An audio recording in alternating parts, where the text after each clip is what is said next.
Where did the floor of Leipzig's City Hall go? Was there a worldwide mud flood about 200 years ago? If yes, then why is this unknown? A mystery in a class of its own.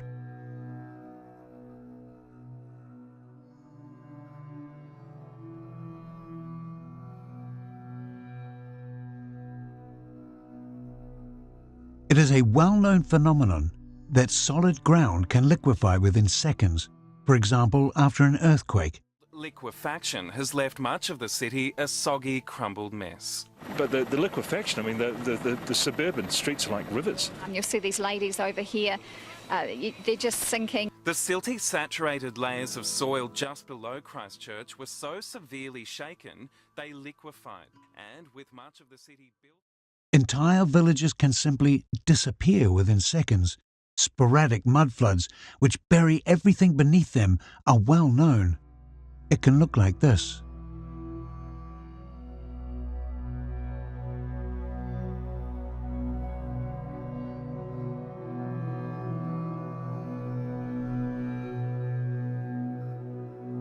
So, in itself, it is nothing special to expect that some houses have their first floors buried, as we see this consistently in cities all over the world.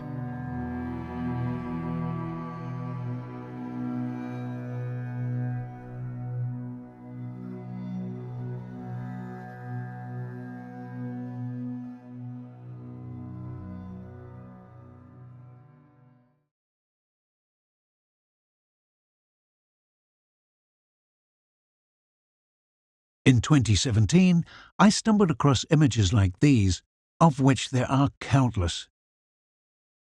Construction work reveals that what is now the basement must once have been the first floor. Due to an historically unrecorded event, towns were likely buried under masses of mud, and the surviving inhabitants probably decided to convert the second floor into the first floor.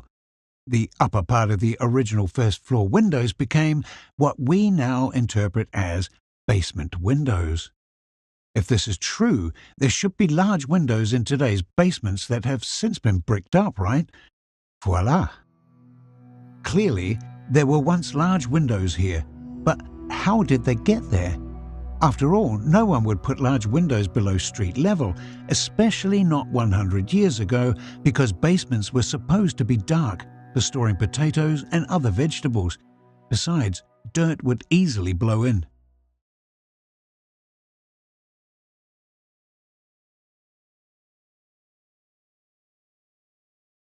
Well, how come then that in Leipzig, for example, there are lots of large windows below street level, for example this one in Reimenstraße?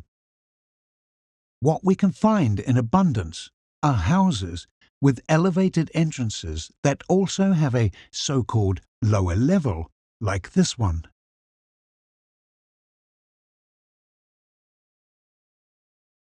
Here are a couple of wonderful shots from Gdansk, summer of 2018, apparently full of basements. Or isn't it more likely that the former first floor is buried in the ground?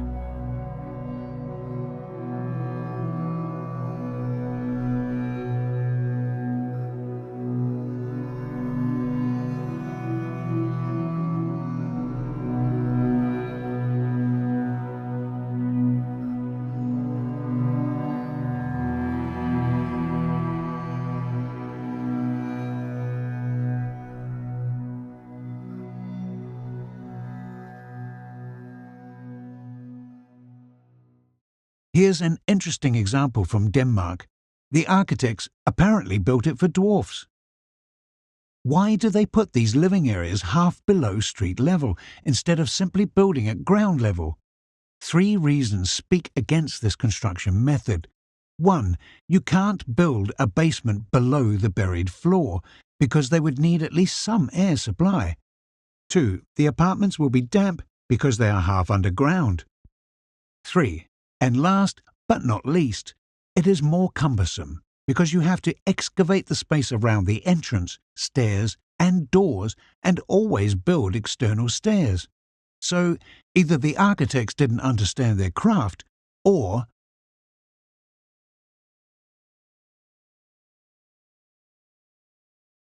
One architect suggested the reason was due to construction laws, which specified a maximum building height. The idea goes like this. Because they wanted to rent out as much as possible within the limits of what was allowed, i.e., for financial reasons, they built humid half-basement floors into which they moved the servants, as anyone else would hardly want to live there in times without central heating. A nice argument, but probably more of a desperate attempt to ignore the whole issue. In the past, servants were always housed invisibly, for example in the attic. Besides, did the obviously wealthy builders of those mansions really need a little extra income? And why spoil the appearance of the often nobly decorated building facades with dirty windows on the half-basement floor? And if aesthetics obviously played a major role, why build stairs in front of windows? I know dozens of examples of such unusual architectural planning in my hometown of Leipzig alone. It seems more likely to me that the stairs were added later. Last but not least, one can ask why even a mega building like the so-called New City Hall in Leipzig, with its tower at almost 377 feet high, has exactly the same mudflood characteristics. There as well we see large windows up to 6 feet below street level. Why was it urgent to add 20 more rooms, and because of the ordinance issued by the city council itself, going underground was the only way? But then why build large windows when there is hardly any light anyway?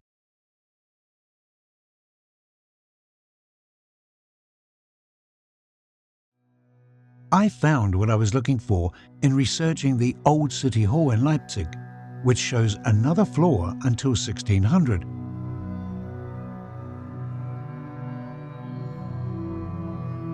Or even until 1830, if I interpret the corresponding picture correctly.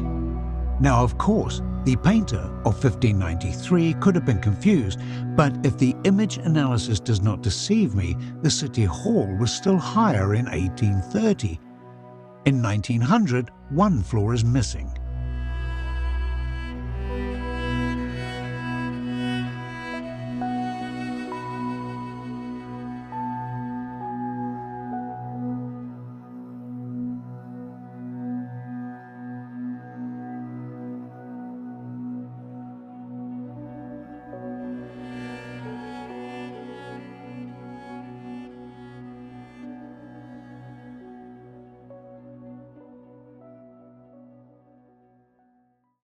If we go by these photographs, which consistently show a higher city hall, the level of Leipzig's marketplace must be an entire floor higher today. So, did the entire city sink because the ground liquefied during an earthquake? That is not a possibility, because then many of the buildings would be crooked and full of cracks. But where could such big amounts of earth come from? We can't answer this question yet. But the phenomenon of missing floors and half-basements remains.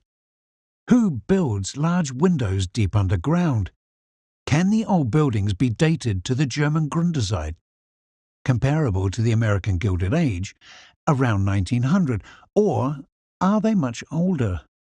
What's the true history of underground cities that come to light everywhere?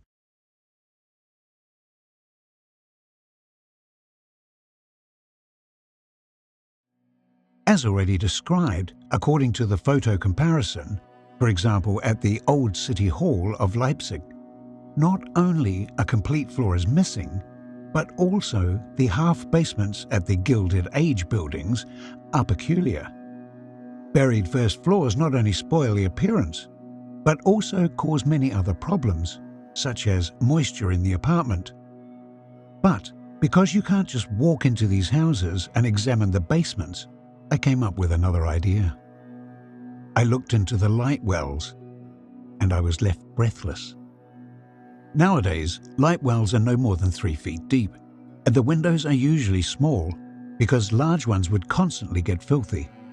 But in many of the old buildings I examined, it goes down really deep. Example, At the building near the new City Hall in Leipzig, which today houses the Deutsche Bank, here's my first find, one of many. Who actually builds a large window whose upper edge is 6 foot below street level and shafts of a total of 16 feet into the depth? Why would you want to collect as much dirt as possible? This is how it looks today. The light well is on the corner to the left of the tree. Supposedly the building was built in just 3 years, starting in 1898, but it looked ancient back then. Quite strange.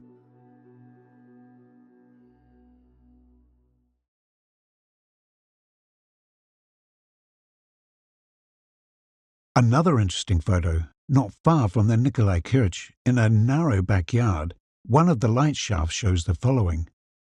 The window, which starts at a depth of around 3 feet, not only has curtains, but there is another opening underneath, possibly a door. Why would anyone build a door and a window 2 stories deep into the ground? For accessing groundwater? What is puzzling is why the lower opening was not at least simply buried, but the light well was built to this depth. Does anyone live in such dark depths? What a mystery.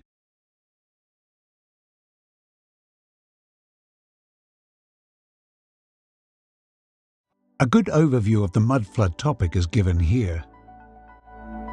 Wenn man die Straßen aufreißt, um Gebäude wieder dicht zu machen oder neue Leitungen zu verlegen, entdeckt man besonders in Russland, dass die Gebäude viel, viel tiefer gehen als die Straße, die bisher den Grund der Stadtdokumentation von Joachim Zillmer kennt, der einen aufzeigt, dass in der Sahara versteinerte Wale liegen, wo selbst noch die Borsten vorhanden sind, was von einer riesigen Flut oder eher gesagt Schlammflut zeugt, mitten in der Wüste. Russland stand schon immer. Schaut euch mal diesen Palast an, der wurde da nicht erst gebaut, der stand im 17. Jahrhundert schon und wurde einfach nur besetzt. Most interesting are these photos from a South American city unknown to me.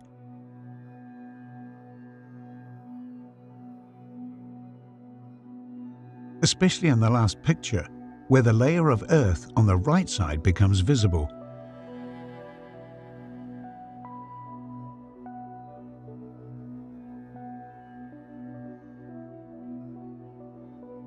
In the meantime, the topic also finds its way into the mainstream, which usually means that it can no longer be kept secret. In a video, which has unfortunately been deleted, construction work in Moscow is reported, in the course of which soil structures collapsed. The spokeswoman says that the foundation was thought to extend to a depth of 13 feet, but in fact it was up to 60 feet. Yes, 60 feet. We see something similar in Salt Lake City.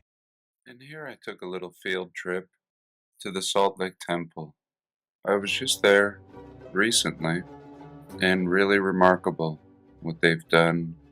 This is typically the ground level up here above these guys. Maybe about 30 feet of dirt has been removed. This video about the Moscow Polytechnic Museum should convince even the biggest skeptic that something is not right here. It shows reconstruction works at the museum and gives deep insights from the inside and outside of the building. Museum of Science on the basis of the Polytechnic Museum. Modernization of the museum is a large-scale state innovation project. The modernization program for 2017-2018. Picture. Well, all these pictures seem to have the same caption, Reconstruction of the Polytechnic Museum, but we get some perspective from the main floor going down to the basement. And what's interesting to me is the I-beams, which even seem to penetrate the brick columns. As to the technical details of how that's done, I can't quite figure it out. I just don't understand it at this point. Okay, so I will just tag this on to the end. I want to say that there is so much more to cover.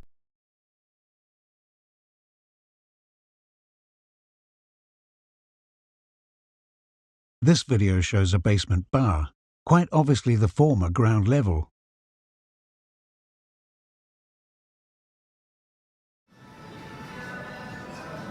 And using that, No.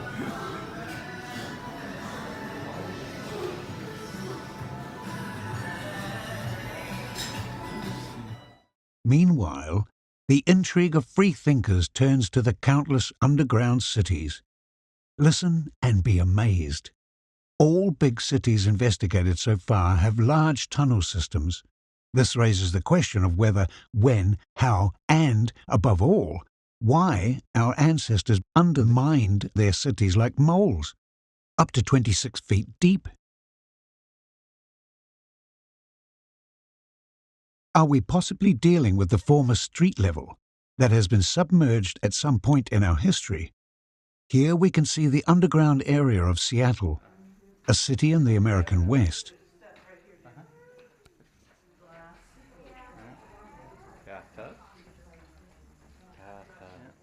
Yeah, there's some stairs back in there.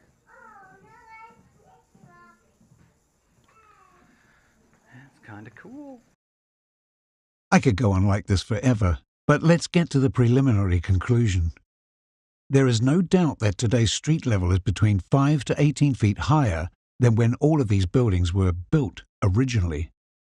We generally see this in houses from the so-called German Grundzeit and the American Gilded Age circa 1870 to 1900. So the question arises, did a worldwide catastrophe take place in the 19th or 20th century, followed by subsequent repair work? If yes, then why don't we know anything about it? Or did it take place earlier, around 1600? As you may remember with the examples of the Old City Hall in Leipzig we discussed earlier, or did it happen several times? If so, these buildings would be much older than claimed, and our historiography would be a farce. Maybe the construction plans of these buildings, which can be found in the land registry, aren't construction plans, but only inventories. Did the actual builders and owners of these buildings perish in a catastrophic event? And did their descendants find the orphan cities and simply appropriate the buildings? This suggests we are looking at reset cities, a concept which we will discuss later. Countless photographs show deserted metropolises around 1840. Yes, this all sounds rather adventurous, I know. To question the writing of history alone would outrage many people. But what if, for some example, it was deliberately distorted in the course of re-education after 1945 in order to deprive the hated Germans of their past? Did the victors write history literally? We still encounter many inconsistencies, and therefore I would like to remind you of the motto of this series, namely, to think bigger and, above all, to think for yourself.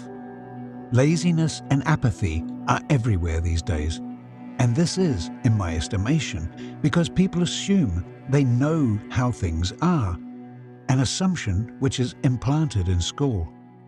Many people think they know exactly how it was, which epoch followed which, and how we got here. In the end, it's all boring stuff. But what if we have been deceived, dulled, so that we don't look and think for ourselves? What if everything was completely different?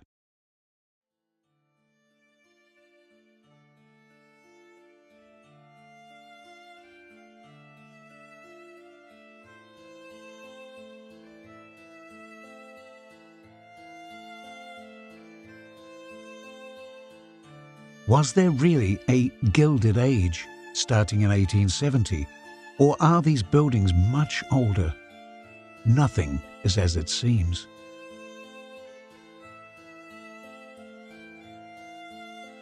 Tourists walk through the cities in droves, busily snapping the sights. Ah, a Renaissance building built by King so-and-so in the year blah blah blah. Aha, so that's how it was. Ah, then everything is clear. Deeply satisfied to have learned something important again, it doesn't occur to us that the official narrative could be wrong.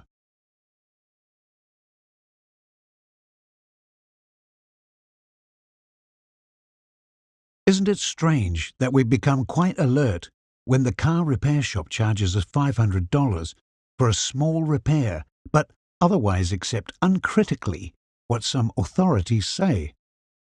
Yes, I too would never have thought that the dates on the pediments could lie. For example, that they could either be a deliberate deception or refer not to the construction of the house, but to its renovation. Look out for the weather vane of this building. Since I became aware of the mudflood issue, I have been taking a closer look for the first time and asking questions. For example, how long it actually takes to construct a building like the Leipzig Imperial Court, now the Federal Administrative Court. Are the 6 years from 1888 to 1895, as stated officially, sufficient for this? Or what about the then world-famous Singer Building at over 650 feet high?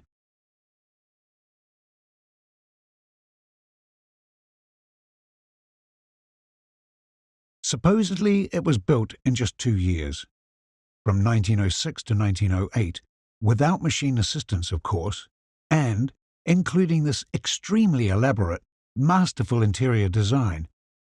Really? Here you can see the Singer Building interior. The story of one building might still be possible. Maybe 1,000 workers did indeed spend day and night on the construction, as is said to have been the case at the Baltimore estate. Even though it is not quite clear to me how 1,000 workers do not constantly get in each other's way and obstruct each other's work, but let's ignore that for the moment. However, if you take a look at all the construction activities that are said to have taken place in a city during a certain period, it quickly becomes absurd. Someone researched what happened in Seattle after the Great Fire of 1889. In a fantastic 18 months, 5,625 buildings are said to have been constructed there. That would be an impressive achievement even for a small row of houses, but we're talking about monsters like this.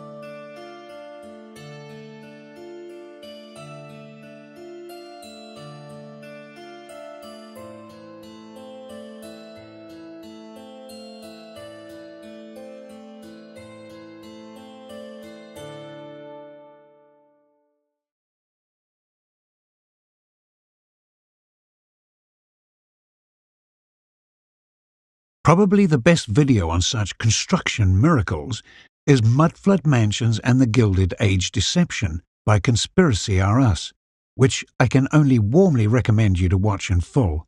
The author shows how absurd the official narrative about the alleged construction is, including the suspicious demolition shortly after being built. What exactly is the Gilded Age?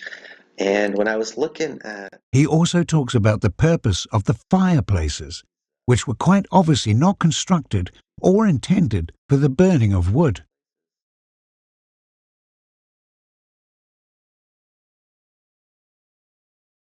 Well, if there was already a technology in the 19th century to heat these buildings without coal, oil, or wood, and also to air condition them centrally, then it means one thing: we are not advanced at all, but practically live in the Stone Age. All discussions about environmental pollution, oil shortage, etc. are absolutely redundant because almost certainly the elite circles know about this technology. So they keep us deliberately in ignorance, as well as in a constant fight for survival. On the other hand, I'm annoyed at myself for believing all these cute stories and being so easily taken for a fool. After all, allowing that to happen has a numbing effect on one's psyche.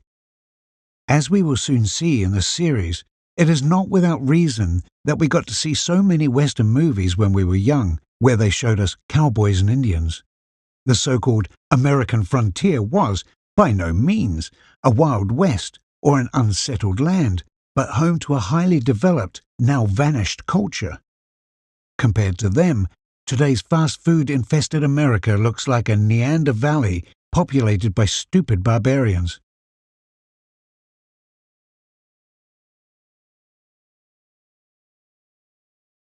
These buildings have existed long before the Gilded Age started.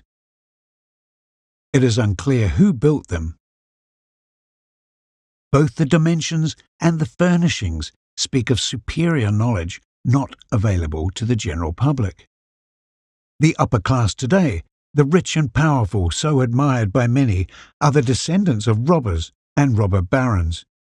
They created the fairy tale of the Gilded Age, which in reality was the beginning of worldwide slavery of unparalleled proportions and still is today. In 1870, during the so-called Gilded Age, tall buildings supposedly appeared all over the world. But where did the billions of bricks and other needed materials come from?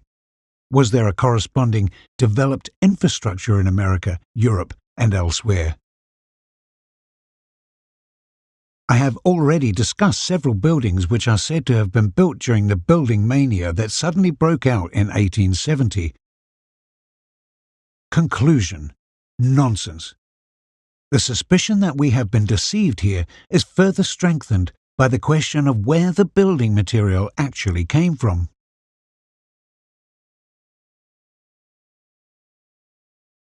Martin Leitke investigated this question here.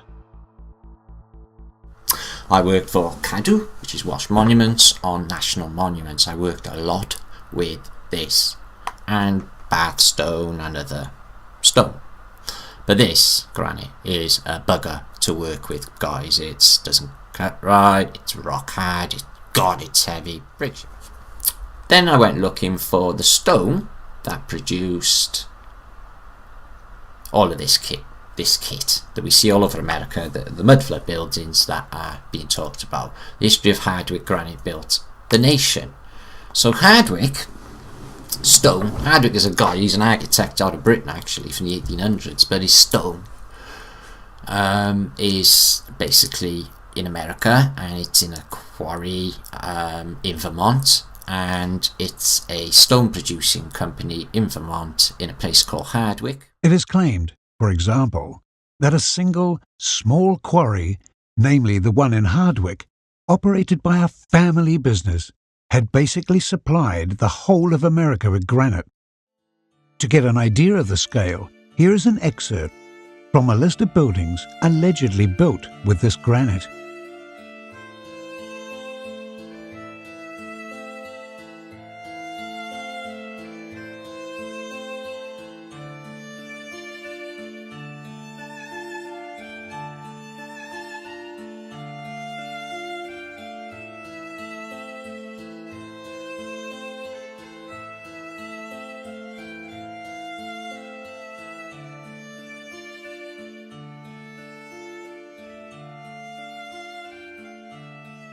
By the way, these are all buildings of sometimes gigantic dimensions, comparable to the Capitol in Washington.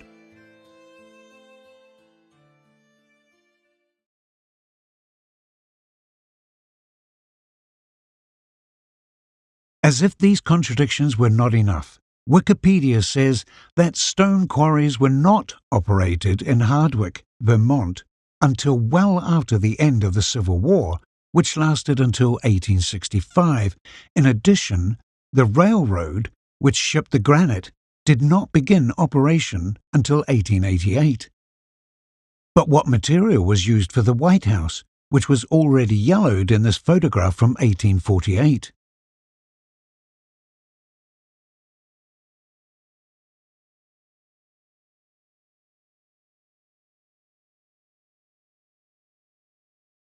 These inconsistencies have only come to light because many people have followed up on the matter after they became suspicious.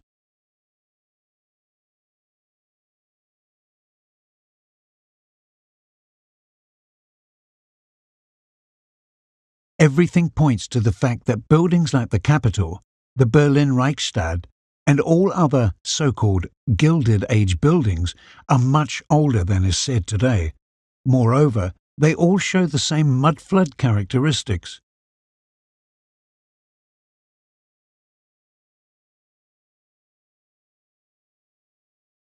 Well, our common sense assumes a continuity of records, especially with the thorough Germans.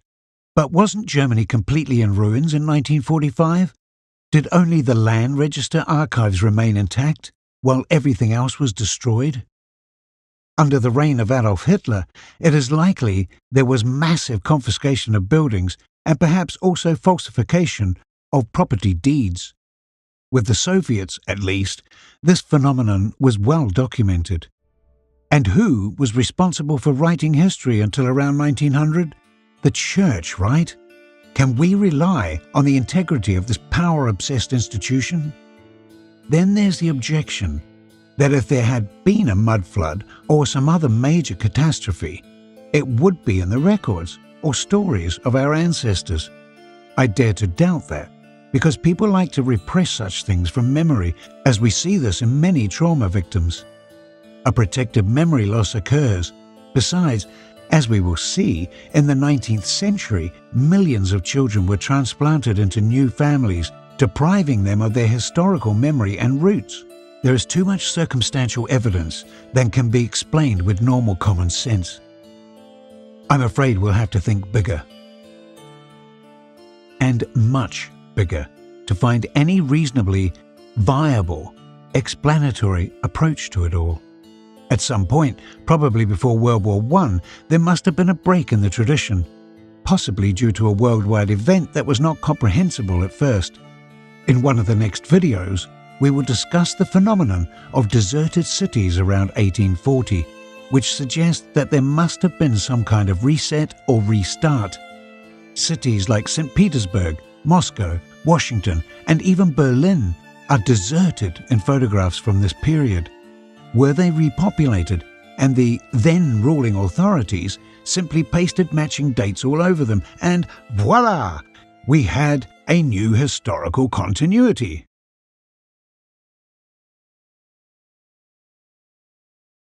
As alluded to in the first part, many buildings, like the Biltmore Estate, were not only built in record time, but also demolished right away after only 20 or 30 years, like this beautiful building. I also find it significant that there are no photos of the construction of these magnificent buildings, although they were regularly photographed from 1840 onwards. Often, only the final state of the building is documented.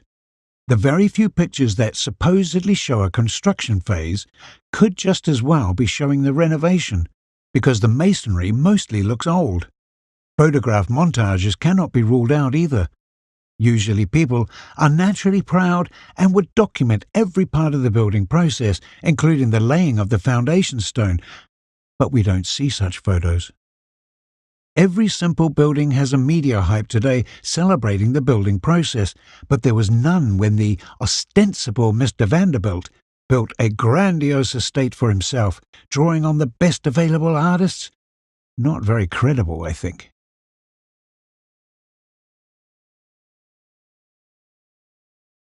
Because one looks on the foreign countries usually more neutrally, we will now focus on the United States of America.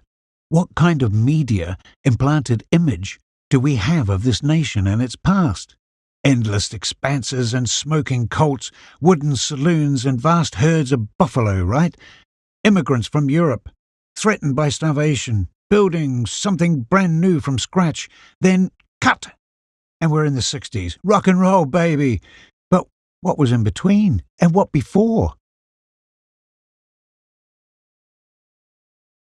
Get ready for something.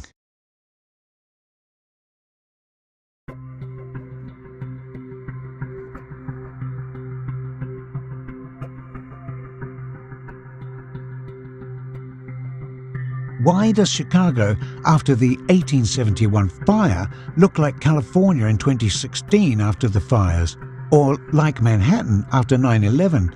And why weren't the buildings made of wood, as we are told?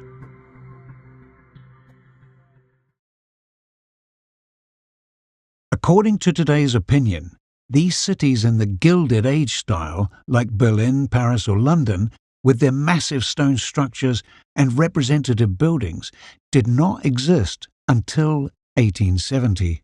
Before that, most houses were made of wood, so they say, and therefore it is not surprising that under unfavourable conditions, whole cities could burn down.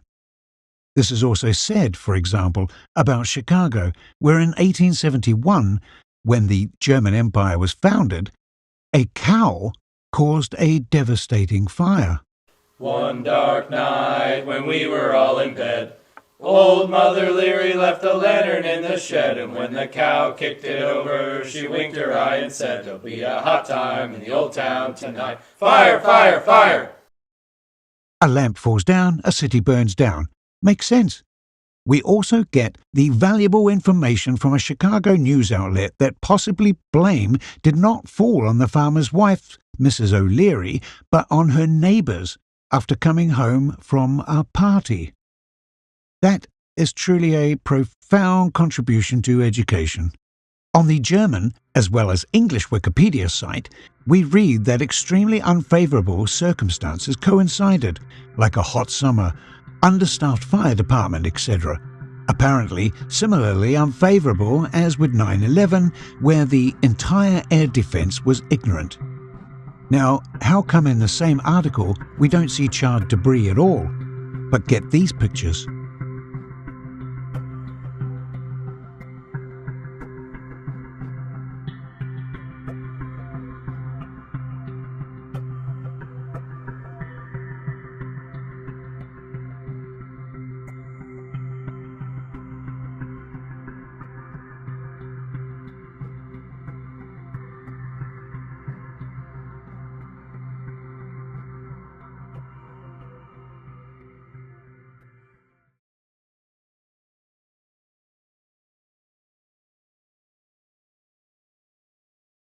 But Pittsburgh, where a fire raged in 1845, was also apparently built in stone. This raises a lot of questions. Obviously, we are dealing with large cities made of stone, which should not have existed there, however, in America in 1870, at the beginning of the Gilded Age, especially not in 1845. The official explanation of the cause of the fire is a lie, because stone buildings do not simply catch fire. Furthermore, a fire is not able to crumble buildings downright, as you can see on the pictures. Signs of fire are not visible either. Therefore, once again, the official explanation cannot be true. Real fires leave the following traces. Walls do not collapse so easily, nor do they vanish into thin air. For comparison, look at the pictures of Chicago. Let's note that even back then, there must have been complete cities in the so-called Gilded Renaissance style. Who built them and created the necessary infrastructure beforehand, i.e., firing billions of bricks, etc.? A normal fire certainly did not cause this destruction. What then? Let's look at the pictures of the fires in California 2016 for comparison, as well as the destruction of the World Trade Center in Manhattan. Do you see the parallels? Like in Chicago, there are no mountains of debris piling up, and the trees are intact too.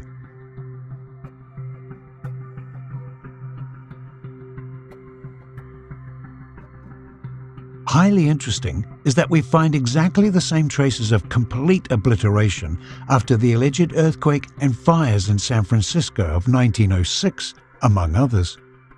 Everything is gone. As in California today, or in the forest fires in Greece, Australia, Portugal, from drone footage, etc. By the way, isn't the resolution of the original San Francisco photo amazing? High definition in 1906. The first cameras did provide high-resolution images, but each shot had to be exposed for a long time, which in turn requires a still location. But the photo above is an aerial shot.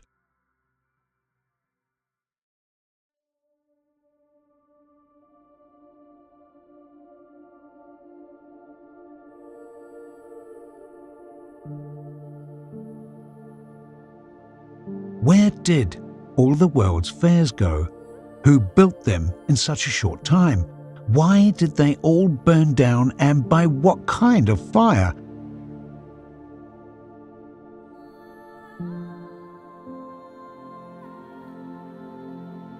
It is clear at this point that there is something wrong with the Gilded Age from 1870 onwards, and this is because there is no historical mention of a worldwide catastrophe in the last 200 years, which we call the mud flood. Already in 1840, big cities made of massive and durable stone buildings existed everywhere, for example in the United States, which were moreover razed to the ground by fires that left trees intact, but literally pulverized stone and metal, just like what we see with 9/11 and the recent California fires. With the motive of this video in mind, namely to wake up to reality in order to become capable of action, let us dig deeper. To learn that there was a fire in Chicago in 1871 is certainly not particularly spectacular. That unknown forces must have been at work here, literally wiping out entire neighborhoods, makes it more exciting.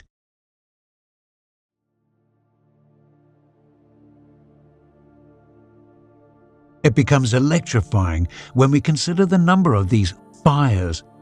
Not one city was incinerated, not two, but dozens and dozens almost at the same time. Diligent people further found out that on the same night that Chicago burned, several other American cities also fell victim to devastating fires. This is discussed in the video by Conspiracy R Us, which is worth watching in full.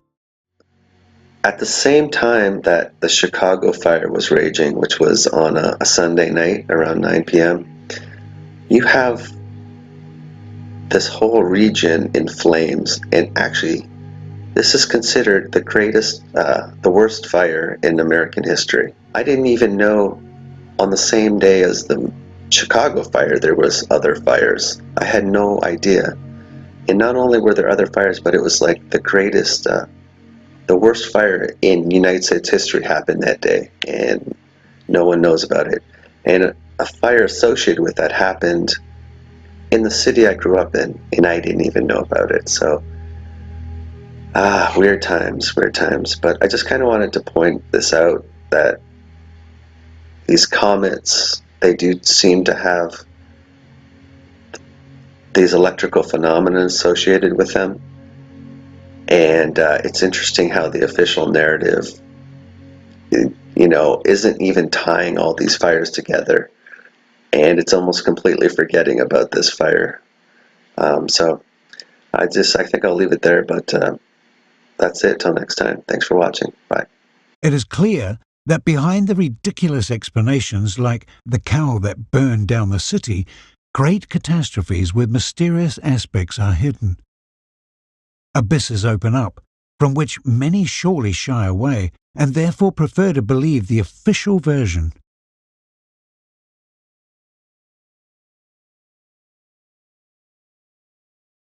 It is similar to the image of the dusty Wild West that has been hammered into us in countless westerns, with friendly farmers saved from evil villains by brave sheriffs. It doesn't get more black and white than this clown show. Granted, there may well have been a period when everything in America was dusty and deserted, see the mud flood, but otherwise amazing things were happening there and elsewhere. I'm referring to the World Fairs. Only 21 years after the fire, which certainly took an extreme economic toll on Chicago, we see these buildings there at the Columbia World Exposition.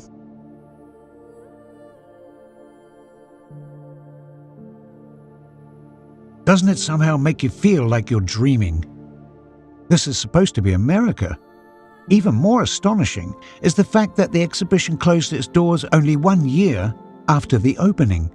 Just like that. Shortly after, there was another fire, which destroyed most of the buildings. Well, what do you know?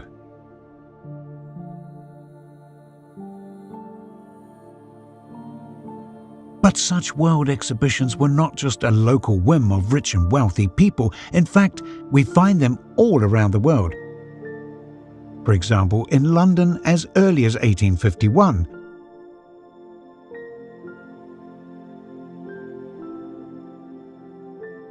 Or in Paris in 1867.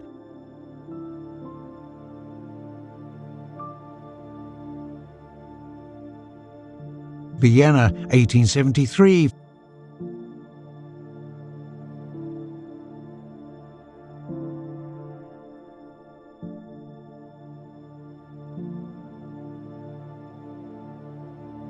Philadelphia 1876,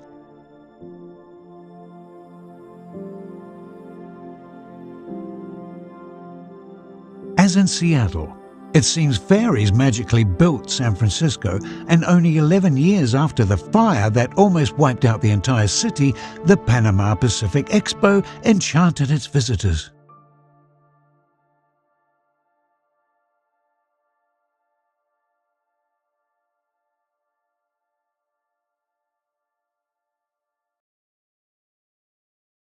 As for Chicago, there was also a fire there. Flat Earth British, Martin speaking. Okay, so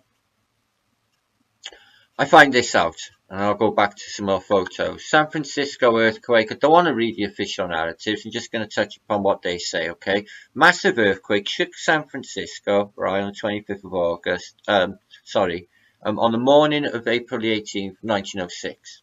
Okay? Cities in America on fire. I don't think Danny's saying that's a church.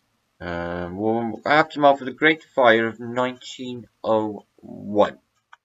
Before researching these topics, I only knew of the Paris World's Fair of 1900, where they built the Eiffel Tower. It was the only one left of all the fantastic buildings that had been built there, especially for the exhibition.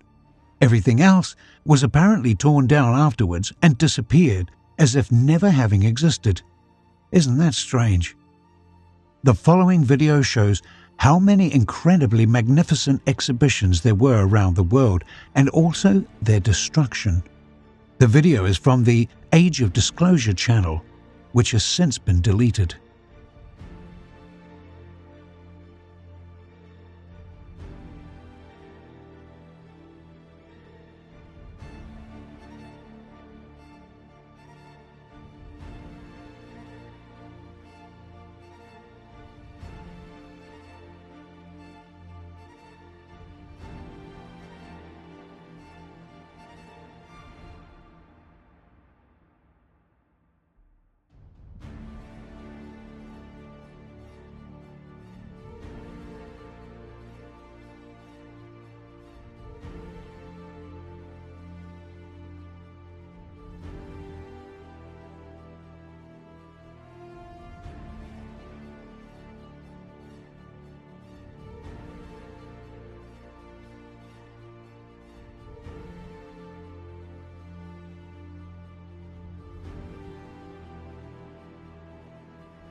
As an aside, one may wonder what kind of fire we are dealing with that, once again, could harm all the steel and glass in the Crystal Palaces.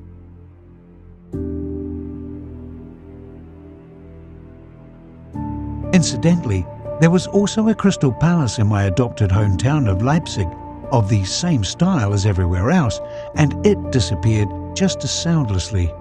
Nothing remains to remind us that this fantastic building once stood there.